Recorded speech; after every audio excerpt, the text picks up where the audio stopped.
Round up સાથે સમાચારો પર નજર કરીશું। જૂનાગઢ શહેરના નરસિંહ તળાવના રિનોવેશનને લઈને ફરી એકવાર વિવાદ ઉભો થયો છે। 67 કરોડ રૂપિયાના વિકાસ કાર્યમાં કરોડોના ભ્રષ્ટાચારના આક્ષેપ થતા બુલેટિન ઇન્ડિયા સ્થળ પર રિયાલિટી ચેક કર્યો હતો। તો બુલેટિન ઇન્ડિયાએ કરોડોના ભ્રષ્ટાચારનો રિયાલિટી ચેક કર્યો। વિપક્ષના આક્ષેપ છે કે વૃક્ષારોપણ માટે ખાડા ખોદવાના કામમાં 70 લાખ રૂપિયાથી વધુનો ખર્ચ દર્શાવવામાં આવ્યો છે, જ્યારે ઓપન જીમના સાધનો પાછળ પણ 10 લાખ રૂપિયાનું વધુનું બિલ રજૂ કરાયું છે। વિકાસના નામે પ્રજાના નાણાંનો દુરુપયોગ થયો હોવાનો આક્ષેપ કરી સમગ્ર મામલે નિષ્પક્ષ અને પારદર્શક તપાસ કરવા માંગ ઉઠાવવામાં આવી છે। બીજી તરફ જાગૃત નાગરિકોએ પણ આ ખર્ચ સામે સવાલો ઉઠાવ્યા છે। તો શહેરમાં મૂળભૂત સુવિધાઓના પ્રશ્નો યથાવત હોવા છતાં કરોડો રૂપિયાનો ખર્ચ કેમ થયો તેની સ્પષ્ટતા કરવાની માંગ ઉઠી છે। જોકે આક્ષેપોને લઈને સત્તાધારી પક્ષ તરફથી હજુ સુધી કોઈ સત્તાવાર પ્રતિક્રિયા સામે આવી નથી। પહેલી વાત એવી છે કે જેટલા રૂપિયા આ તળાવમાં ખર્ચા છે એટલા જ રૂપિયા જો કદાચ ખર્ચમાં વ્યવસ્થિત રીતના પ્રોગ્રામિંગ સાથે ખર્ચા તો નવું તળાવ બની જાય। એટલા બધા રૂપિયામાં નાખવામાં આવ્યા છે। પછી 1 બાય 1 જે કોઈ એક ફેઝ 2 ફેઝ બરાબર એ મુજબનું એ લોકો વધારતા ગયા, અમુક પેમેન્ટ એ મુજબ વધતા ગયો।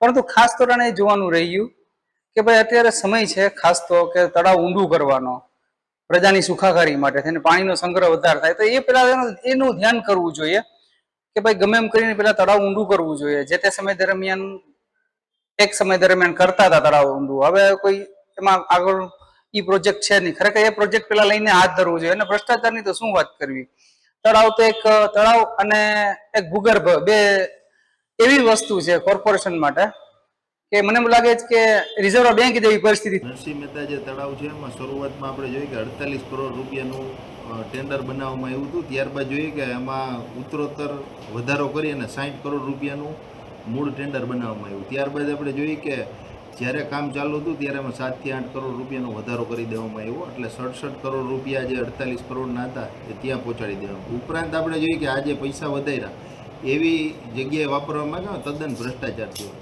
દાખલા તરીકે અત્યારે જે માટી ખોદીને કાઢવામાં આવે છે, જ્યારે તળાવનું લોકાર્પણ થઈ ગયું ત્યારે આટલી બધી માટી આવી ક્યાંથી?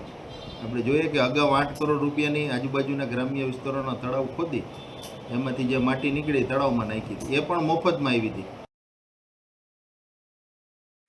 જુનાગઢ શહેર એટલે નરસૈયાની નગરી, અને નરસૈયાના નામ પરથી જે જુનાગઢની મધ્યમાં આવેલું જે તળાવ છે નરસિંહ મહેતા તળાવ, કે જેની આજ કરોડોના ભ્રષ્ટાચારની ચર્ચાઓ થઈ રહી છે, કરોડોના ભ્રષ્ટાચારના આક્ષેપ થઈ રહ્યા છે, ત્યારે આજે બુલેટિન ઇન્ડિયા દ્વારા રિયાલિટી ચેક કરવામાં આવ્યો।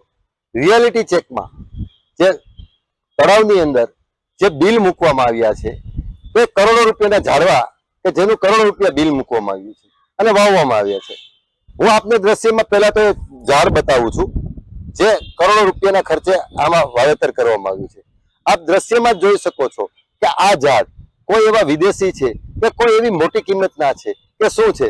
ત્યારે વાત કરીએ આપણે જે માટીકામની, તો કરોડો રૂપિયાના માટીકામના બિલ મૂકવામાં આવ્યા છે। માટી નાખવામાં આવી, માટી કાઢવામાં આવી, હાલ પણ આપ જોઈ શકો છો દ્રશ્યમાં કે જે માટી ફરી કાઢવામાં આવી રહી છે। ત્યારે ઊંડું ઉતારવાને બહાને આ જે માટીકામ છે તે માટીકામ કરવામાં આવી રહ્યું છે અને માટી કાઢવામાં રહી છે। ત્યારે વાત કરીએ આપણે બીજી, તો આ તળાવની અંદર એક જીમ બનાવવામાં આવ્યું છે જેને જીમનું નામ આપવામાં આવ્યું છે। ત્યારે નાના બાળકોની રાઈડ હોય એવા ઇન્સ્ટ્રુમેન્ટો મૂકી અને 12 લાખનું બિલ, મસ્ત મોટું બિલ મૂકવામાં આવ્યું છે। ત્યારે આ ભ્રષ્ટાચારની વાત કરીએ તો આ ભ્રષ્ટાચાર જે અધિકારીઓ દ્વારા અને જેના દ્વારા કરવામાં આવ્યો એની સામે યોગ્ય કાર્યવાહી થાય, યોગ્ય પગલાં ભરવામાં આવે। અને હું વાત કરું છું તો ક્યાંક ને ક્યાંક એસીબીમાં ગુનો નોંધાવવો જોઈએ એવી જુનાગઢની જનતાની માંગ છે। Bipin Pandya, bulletin India, Junagadh.